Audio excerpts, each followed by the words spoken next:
হজযাত্রীদের পদচারণায় মুখর আশকোনা ক্যাম্প, এহরাম বেঁধে ফ্লাইটের অপেক্ষায় যাত্রীরা। এস আলমের হাতে ইসলামী সহ 5 ব্যাংকের মালিকানা ফেরাতে মতিঝিলে চাকরিচ্যুত কর্মকর্তাদের অবস্থান।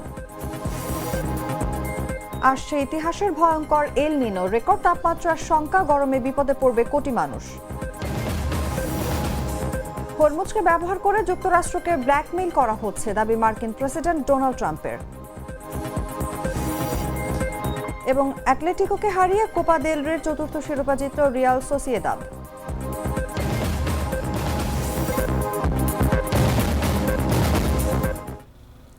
এতক্ষণ শুনছিলেন সংবাদ শিরোনাম। দর্শক, আমন্ত্রণ দুপুর 1টার সংবাদে, সঙ্গে আছি আমি অনুভা বিশ্বাস।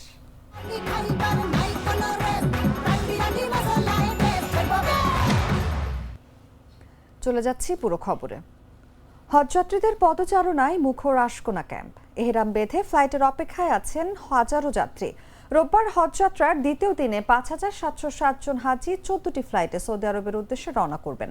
এই মুহূর্তে আশকোনা ক্যাম্পে আছেন সহকর্মী সিফাত আল ফাহিম। সরাসরি চলে যাচ্ছি তার কাছে। রয়েছে রাজধানীর আশকোনা হজ ক্যাম্পে এবং হজ যাত্রার দ্বিতীয় দিনে 5,707 জন হজ যাত্রী নিয়ে আজকে দেশের মোট 14টি ফ্লাইট সৌদি আরবের উদ্দেশ্যে রওনা হবে এবং এই তথ্যটি কিন্তু আমাদেরকে কিছুক্ষণ আগে জানানো হয়েছে। এর মধ্যে বাংলাদেশ বিমানের 5টি ফ্লাইট, সৌদি এয়ারলাইন্সের 5টি ফ্লাইট এবং ফাইন্যান্স এয়ারলাইন্সের মোট 4টি ফ্লাইট, অর্থাৎ মোট 14টি ফ্লাইটে আজকে দ্বিতীয় দিনে হজ যাত্রার দ্বিতীয় দিনে 5,707 জন হাজি সৌদি আরবের উদ্দেশ্যে রওনা করবেন এবং সেটিকে ঘিরেই কিন্তু এই মুহূর্তে রয়েছে রাজধানীর আশকোনা হজ ক্যাম্পের ঠিক সামনের এই জায়গাটিতে। এবং যেমনটি আসলে দেখতে পাচ্ছেন পিছনের দিকটায় যারা হাজিরা রয়েছেন তারা আজকে সারা দিনব্যাপী যে ফ্লাইটগুলো রয়েছে সেই ফ্লাইটের জন্য কিন্তু তারা অপেক্ষা করছেন এবং তাদেরকে বিদায় দিতে আমরা আশকোনা হজ ক্যাম্পের ঠিক সামনের এই জায়গাটিতে তাদের যে স্বজনদের ভিড়, সেই দৃশ্যটি কিন্তু আমরা লক্ষ্য করছি।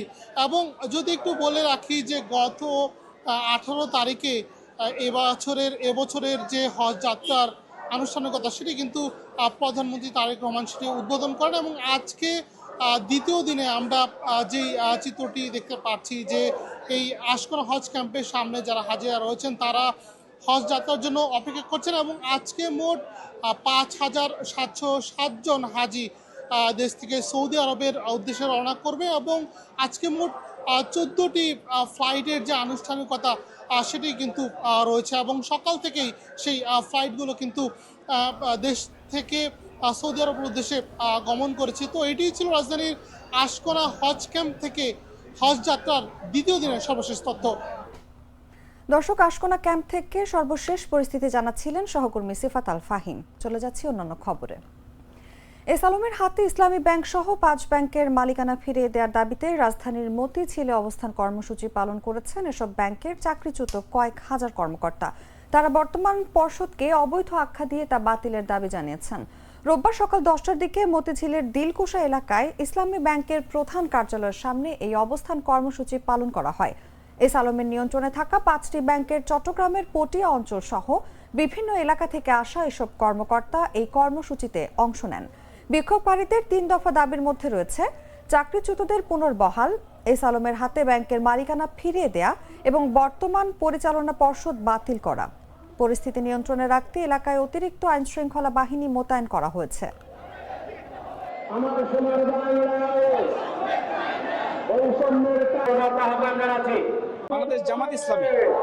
বাংলাদেশ জামাত ইসলামী হচ্ছিল কারণ ছিল আমাদের রাজনৈতিক মতপার্থক্য। আমরা ওনাদের মতাদর্শের না, ওনাদের একটা বাইতুল মাল সিস্টেম ছিল যেটা প্রতি মাসে আমাদের কাছ থেকে জোরপূর্বক আদায় করা হতো, যেটা আমরা দিতে চাইতাম না। কিন্তু 5 আগস্ট পরবর্তী ওনারা জোর করে আমাদের কাছ থেকে 2,000, 5,000, 10,000 করে প্রতি মাসে নিয়ে নিত। ওনাদের সাথে আমাদের রাজনৈতিক মতপার্থক্য কারণে ওনারা কি সেই জন্য আমাদেরকে অবৈধভাবে চাকরিচ্যুত করছে। একটি বিশেষ রাজনৈতিক গোষ্ঠী, আপনারা বিভিন্ন সংবাদে দেখবেন সেই রাজনৈতিক গোষ্ঠীটাকে ওনারা আমাদের কাছ থেকে বাইতুল মাল নিত, আমরা সেটাও দিয়েছি কারণ আমাদের চাকরিটা লাগবে। আমরা খুবই মধ্যবিত্ত পরিবারের ছেলে মেয়ে, আমাদের সব পরীক্ষায় ফার্স্ট ক্লাস আছে, ব্যাংকিং ডিপ্লোমা করা আছে, আমরা 8-9-10 বছর এই ব্যাংকে সেবা দিয়েছি। আপনারা দেখবেন যে কোনো চাকরিতে যারা এক্সপিরিয়েন্স আছে ওদেরকে অগ্রাধিকার দেওয়া হয়, কিন্তু ওরা আমাদেরকে ছাঁটাই করে আমাদের পদে তারা নতুন করে নিয়োগ দিয়েছে। আমরা চাই আমার এই যে 10,000 চাকরিচ্যুত ব্যাংকার আমাদেরকে চাকরিচ্যুত করা হয়েছে, আমরা আমাদের চাকরিটা ফেরত চাই, আমরা ন্যায় বিচার চাই, ইনসাফের বাংলাদেশ চাই। এই গ্রীষ্মে আবারও এল নিনো ফিরে আসার আশঙ্কা রয়েছে, যা হলে বিশ্বজুড়ে তাপমাত্রার রেকর্ড ছাড়াতে পারে। এতে তীব্র গরম, খরা, বন্যা ও ঝড় বাড়তে পারে। বিশেষজ্ঞরা বলছেন সুপার এল নিনো হলো তাপমাত্রা আরো বেশি বাড়বে এবং স্বাস্থ্য ঝুঁকি যেমন হিট স্ট্রোক, পানি শূন্যতা ও বিভিন্ন রোগ বাড়তে পারে। তাই এখন থেকেই সতর্কতা ও প্রস্তুতি জরুরি বলে মত বিশেষজ্ঞদের। বিস্তারিত জাগো ডেস্ক রিপোর্টে।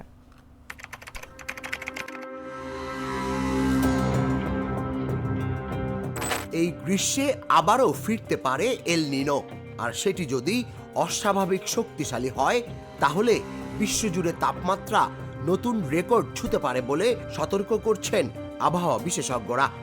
একই সঙ্গে বাড়তে পারে তীব্র গরম, খরা, বন্যা, ঝড় এবং নানা স্বাস্থ্য ঝুঁকিও। এখন প্রশ্ন হলো, এল নিনো আসলে কি?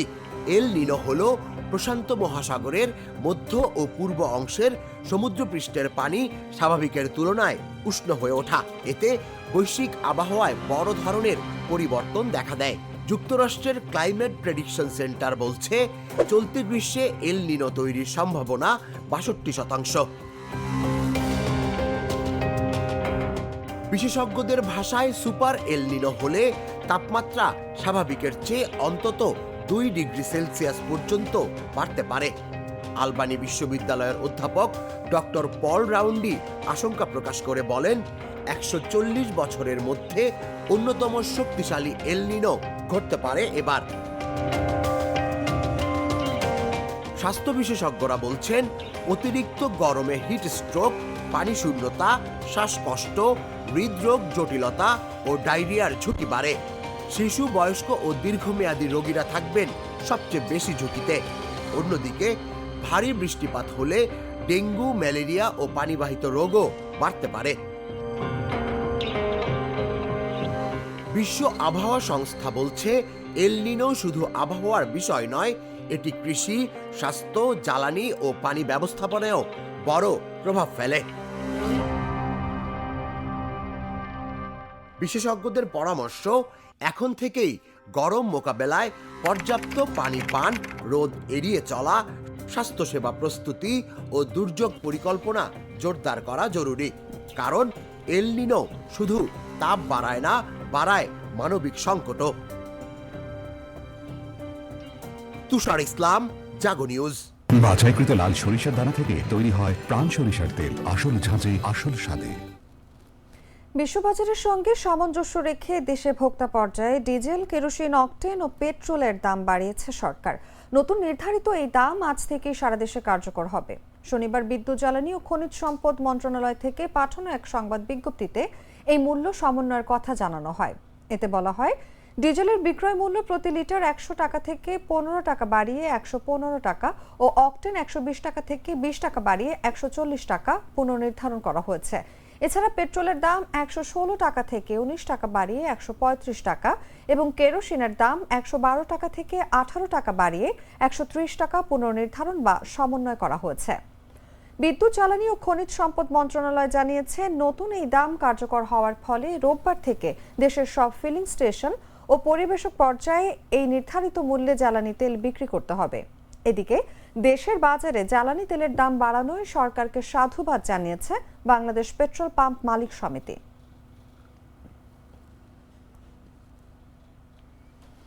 2 দশক পর পৈতৃক ভিটায় যাচ্ছেন প্রধানমন্ত্রী তারেক রহমান। সরকার প্রধান হওয়ার পর আগামীকাল সোমবার নিজ জেলা বগুড়া সফরে যাচ্ছেন তিনি। সফরকালে বগুড়াকে দেশের 13তম সিটি কর্পোরেশন হিসেবে ঘোষণা করবেন। এছাড়াও আরও বেশ কিছু রাষ্ট্রীয় কর্মসূচি থাকবে। এর আগে 2006 সালে মা খালেদা জিয়া প্রধানমন্ত্রী থাকাকালীন পৈতৃক ভিটা বগুড়া গাবতলী উপজেলার বাগবাড়ি গিয়েছিলেন তারেক রহমান। সেই পৈতৃক ভিটায় ২০ বছর পর ফিরছেন প্রধানমন্ত্রী হয়ে। সোমবার ঢাকা থেকে বগুড়ায় পৌঁছানোর পর প্রধানমন্ত্রী তারেক রহমান শুরুতেই ১৫০ বছর বয়সী বগুড়া পৌরসভাকে সিটি কর্পোরেশন হিসেবে ঘোষণা করবেন।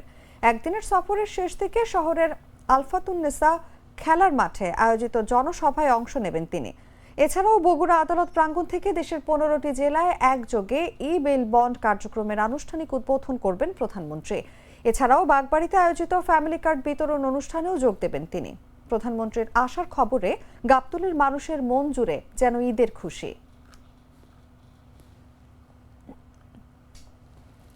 নড়াইলের লোহাগড়ায় গড়ে উঠেছে প্রাইড অ্যাগ্রো বিডি নামে একটি সমন্বিত খামার, যেখানে সবজি, ফল, মাছ ও গবাদি পশু একসঙ্গে চাষ করা হচ্ছে। উদ্যোক্তা রফিকুল ইসলাম শুরু করেছিলেন মাত্র ২ বিঘা জমিতে, যা এখন বেড়ে হয়েছে প্রায় ৪০ বিঘা। খাবারের বর্জ্য থেকেই তৈরি হচ্ছে জৈব সার, ফলে কমছে রাসায়নিক ব্যবহার এবং উৎপাদিত খাদ্য হচ্ছে নিরাপদ। এই উদ্যোগে স্থানীয়দের কর্মসংস্থানও তৈরি হয়েছে। কৃষি বিভাগ বলছে এটি এখন এলাকায় একটি সফল ও টেকসই মডেল হিসেবে পরিচিত। বিস্তারিত জাগো ডেস্ক রিপোর্টে। নড়াইলের এক খামারে ঢুকলেই চোখে পড়ে সবুজে ঘেরা বড় সবজির বাগান। দক্ষিণ পাশে টিনশেডের ৪ বেডের গরুর খামার, যেখানে রয়েছে দেশি বিদেশি নানা জাতের গরু। একটু সামনে গেলেই ৪৬ বিঘা জমি জুড়ে সবজি, ফলের বাগান আর ৪টি পুকুর। পুকুর পাড় জুড়ে ফুটে আছে নানা রঙের ফুল। আম, জাম, কাঁঠাল, কুল, সুপারি, কলা সহ নানা প্রজাতির ফল গাছের ছায়ায় গড়ে উঠেছে প্রাইড অ্যাগ্রো বিডি নামের এই সমন্বিত খামার, যার মূল লক্ষ্য নিরাপদ ও বিষমুক্ত খাদ্য উৎপাদন। বাজারের যে কেমিক্যাল যুক্ত যে খাবার এবং ন্যাচারাল খাবার, তার মধ্যে নিউট্রিয়েন্ট ভ্যালুগুলো অনেক হাই। সো যার কারণে আমি এর উপরে ইন্টারেস্ট, প্রায় দীর্ঘ ৭ বছর আমি এর উপরে একটু রিসার্চ করছি নিজে, এবং আমি এখন অর্গানিকলি এটাকে একটা পাইলট প্রজেক্ট করতেছি। লোহাগড়া উপজেলার মোচরা গ্রামের উদ্যোক্তা রফিকুল ইসলাম জানান, বিষমুক্ত খাবারের নিশ্চয়তা দিতে নিজ গ্রামে এই উদ্যোগ নেন তিনি। শুরুতে মাত্র ২ বিঘা জমিতে মাছ ও সবজি চাষ শুরু করলেও এখন খামারের পরিধি বেড়ে দাঁড়িয়েছে ৪০ বিঘায়। প্রকল্পে আপাতত আছে যেমন G9 কলা গাছ আছে এখানে, দেশে অ্যারাউন্ড 1000, যার একটা কলা গাছ আপনার প্রায় ২৫০ করে কলা ধরে, যেটা পার প্লান্টে আমার টার্গেট হচ্ছে আপনার ১,০০০ টাকা করে সেল। সো ১,০০০-এ এটা অ্যারাউন্ড ১০ লাখ টাকা সেল হবে ইয়ারলি। খামারের বর্জ্য দিয়ে তৈরি হচ্ছে কম্পোস্ট, ভার্মি কম্পোস্ট ও বায়ো ফার্টিলাইজার। এতে মাটির উর্বরতা বাড়ছে, কমছে রাসায়নিক সারের ব্যবহার, আর ফসল হচ্ছে নিরাপদ ও টেকসই। ভার্মি কম্পোস্ট প্ল্যান্ট, যেটাকে বাংলায় বলা আছে কেঁচো সার, কারণ যেহেতু আমি বাইরে থেকে কিছু আনি না, আমার নিজস্ব ন্যাচারাল ইনগ্রিডিয়েন্ট ইউজ করে আমি কেঁচো সার বানাচ্ছি, এবং যেটা আমার গাছের খাবারের জন্য ইউজ করা হয়। খামারটিতে প্রতিদিন ৪ থেকে ৫ জন স্থায়ী কর্মী কাজ করেন। পাশাপাশি স্থানীয়রাও শ্রমিক হিসেবে কাজের সুযোগ পাচ্ছেন। এতে যেমন বেকারত্ব কমছে, তেমনি তৈরি হচ্ছে আত্মকর্মসংস্থানের পথ। এখানে এই ১.৫ বছর মতো চাকরি করি আমরা। এখানে পার্মানেন্ট ৫ জন চাকরি করি, মাসিক বেতন, আর এমনি ছোট কিষাণ অন্য দেখা গেল দিন মজুরিরা আছে ৭-৮ জন। মোট এভারেজ মিলে আমরা ১৮-২০ জন লোক ডেইলি কাজ করি এখানে। কৃষি বিভাগ বলছে এই ফার্ম এলাকায় ইতোমধ্যে ব্যাপক সাড়া ফেলেছে। সফল কৃষি উদ্যোক্তা হিসেবে প্রতিষ্ঠিত হয়েছে। তার পাশাপাশি আশেপাশে যে সমস্ত কৃষক ভাইয়েরা আছেন, তারা তাকে দেখে উদ্বুদ্ধ হয়ে তারাও এই অনুসরণ করে, তার পদ্ধতি অনুসরণ করে কৃষি উদ্যোক্তা হওয়ার চেষ্টা করতেছেন, এবং অনেকেই তার পদ্ধতি অনুসরণ করেছেন এবং কৃষি উদ্যোক্তা হিসেবে প্রতিষ্ঠিত হয়েছে। সমন্বিত এই খামার এখন নিরাপদ খাদ্য উৎপাদনের সফল ও টেকসই মডেল। একদিকে স্বাবলম্বী হচ্ছেন উদ্যোক্তা, অন্যদিকে বাড়ছে স্থানীয় কর্মসংস্থান। নিউজ ডেস্ক, জাগো নিউজ। ফরিদপুরের বোয়ালমারীতে আওয়ামী লীগ সমর্থকদের বিরুদ্ধে বিএনপির অস্থায়ী কার্যালয়ে হামলা ও ভাঙচুরের অভিযোগ উঠেছে। জমি নিয়ে বিরোধে এই ঘটনায় অন্তত ১৫ জন আহত হয়েছেন।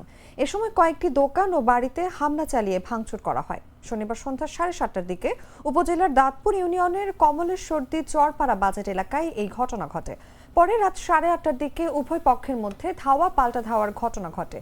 পুলিশ ও স্থানীয় সূত্রে জানা যায়, উপজেলার দাঁতপুর ইউনিয়নের কমলেশ্বরদী চরপাড়া গ্রামের বাসিন্দা বিল্লাল হোসেনের প্রায় ২১.৫০% জমি নিয়ে দীর্ঘদিন ধরে বিরোধ চলে আসছিল। অভিযোগ রয়েছে, ইউনিয়ন পরিষদের চেয়ারম্যান মোশাররফ হোসেন মুসা ও তার সহযোগীরা ওই জমির একটি অংশ জোরপূর্বক দখল করে ২০২০ সালে সেখানে পাকা স্থাপনা নির্মাণ করেন। এ নিয়ে একাধিকবার মামলা মোকদ্দমা হয়েছে। মোশাররফ হোসেন মুসা জাতীয় সংসদ নির্বাচনের আগে বিএনপিতে যোগদান করেন। শুক্রবার বিকেলে এই বিরোধ নিষ্পত্তির জন্য স্থানীয়ভাবে একটি সালিশ বৈঠকের কথা থাকলেও চেয়ারম্যান পক্ষ উপস্থিত হয়নি। পরে স্থানীয় গণ্যমান্য ব্যক্তিরা সংশ্লিষ্ট স্থাপনায় তালা ঝুলিয়ে দেন। এর জেরে শনিবার বিকেলে উত্তেজনা সৃষ্টি হয়। ক্ষমতার প্রভাব দেখাইয়ে আমার এই জমিগুলো মানে একেবারে বেহাত করায় দিয়ে একবারে তারা নিজেরা জোর জবরদস্তি করে ঘর তুলছে। খন্দকার নাসিরুল ইসলাম সব আসে আমাদেরকে তাদের ডাকছে, আমাদের ডাকে, তারা এইরকম 4-5 বার সালিশ দিয়েছে এবং আমরা অসংখ্যবার মাফামাফি করছি। এসিলেন্ট পর্যন্ত এসে আমাদেরকে মাফিয়ে আমাদের সীমানা নির্ধারণ করে দিয়ে গেছে। বিএনপির লোকজন যখন সন্ধ্যা পর অফিসে জড়ো হয়েছে, জড়ো হলি পারা তারা এক এক করে আগিয়ে এই লোকজনের পর হামলা করছে। লোকজন যখন আহত হয়েছে, 5-6 জন লোক আহত হয়েছে, তখন লোকজন অফিসে বাইরে চলে গেছে।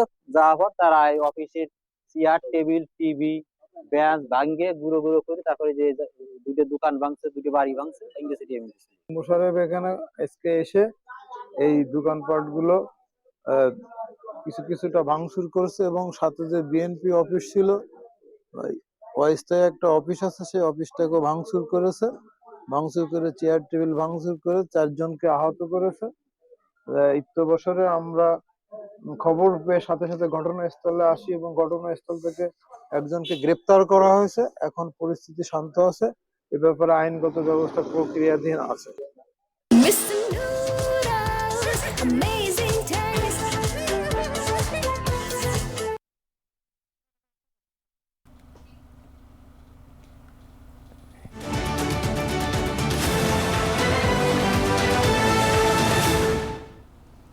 বিশ্বের অন্যতম গুরুত্বপূর্ণ জলপথ হরমুজ প্রণালী ঘিরে নতুন করে উত্তেজনা তৈরি হয়েছে। সাবেক মার্কিন প্রেসিডেন্ট ডোনাল্ড ট্রাম্প অভিযোগ করেছেন হরমুজকে ব্যবহার করে যুক্তরাষ্ট্রকে ব্ল্যাকমেইল করার চেষ্টা চলছে।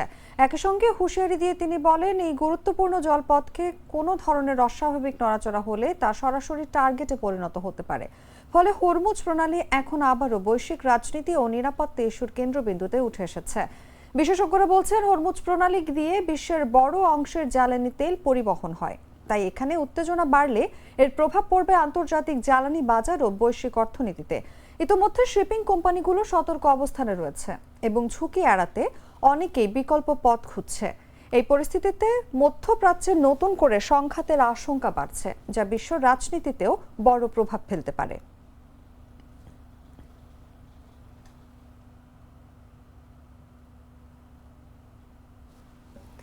ইরানের পার্লামেন্ট স্পিকার ও প্রধান আলোচক মোহাম্মদ বাঘের গালিবাফ বলেছেন, যুক্তরাষ্ট্রের ওপর তেহরানের কোনো আস্থা নেই এবং যে কোনো মুহূর্তে আবার যুদ্ধ শুরু হতে পারে। স্থানীয় সময় রোববার ভোরে রাষ্ট্রীয় টেলিভিশনে দেয়া বক্তব্যে তিনি এই সতর্ক বার্তা দেন। ওয়াশিংটনের সঙ্গে আলোচনার অগ্রগতি নিয়ে রাষ্ট্রীয় গণমাধ্যমে দেয়া বক্তব্যে বাঘের গালিবাফ ইরানের সামরিক সক্ষমতার প্রশংসা করেছেন। তিনি দাবি করেন, ইরানি বাহিনী শত্রুদের 180টি ড্রোন এবং একটি F-35 যুদ্ধ বিমানে আঘাত করেছে। ইরানের বিচার বিভাগের সরকারি সংবাদ মাধ্যম মিজান নিউজ এজেন্সি প্রকাশিত বক্তব্যে গালিবাফ বলেন, F-35-এ আঘাত করা কোনো বিচ্ছিন্ন ঘটনা নয়, এটি প্রযুক্তিগত ও নকশাগত বিভিন্ন সক্ষমতার সমন্বয়ে পরিচালিত একটি অপারেশন। যুক্তরাষ্ট্র ও ইরানের মধ্যে চলমান 2 সপ্তাহের যুদ্ধবিরতির মেয়াদ বৃদ্ধি ও যুদ্ধ বন্ধ করা নিয়ে অনিশ্চয়তার মধ্যেই ইরানের পক্ষ থেকে এই মন্তব্য এলো।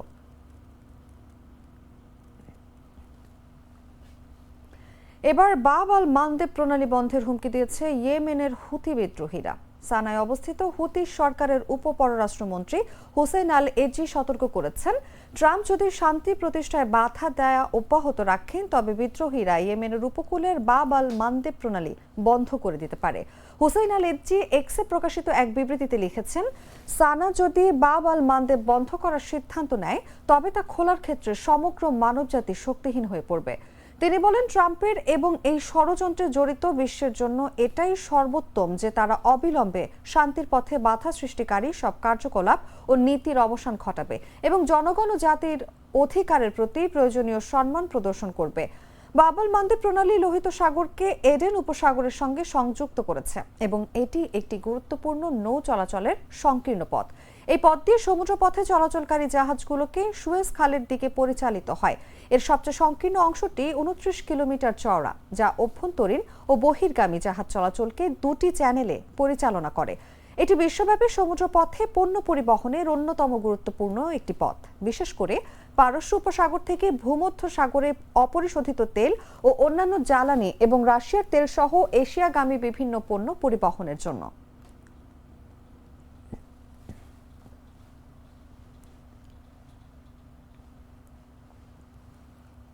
সংবাদ শেষ করব খেলার খবর জানিয়ে।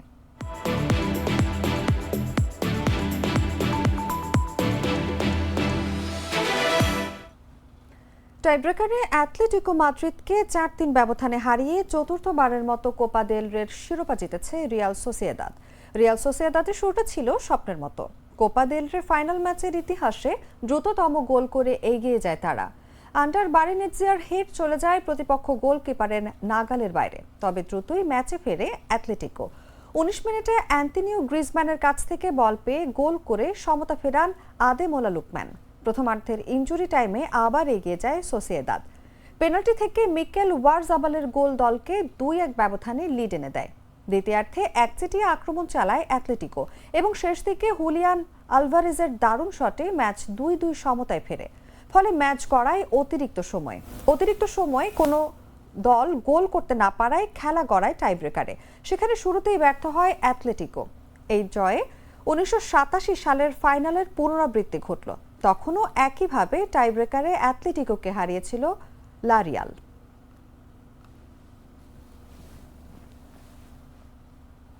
সংবাদ শেষ করার আগে শিরোনামগুলো জানিয়ে দিচ্ছি আরো একবার।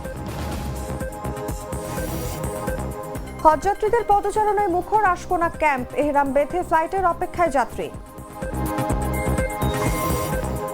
এস আলমের হাতে ইসলামী ব্যাংক সহ 5 ব্যাংকের মালিকানা ফেরাতে মতিঝিলে চাকরিচ্যুত কর্মকর্তাদের অবস্থান। আসছে ইতিহাসের ভয়ঙ্কর এল নিনো, রেকর্ড তাপমাত্রার শঙ্কা, গরমে বিপদে পড়বে কোটি মানুষ। হরমুজকে ব্যবহার করে যুক্তরাষ্ট্রকে ব্ল্যাকমেইল করা হচ্ছে, দাবি মার্কিন প্রেসিডেন্ট ডোনাল্ড ট্রাম্পের। এবং অ্যাটলেটিকোকে হারিয়ে কোপা দেল রের চতুর্থ শিরোপা জিতল রিয়াল সোসিয়েদাদ।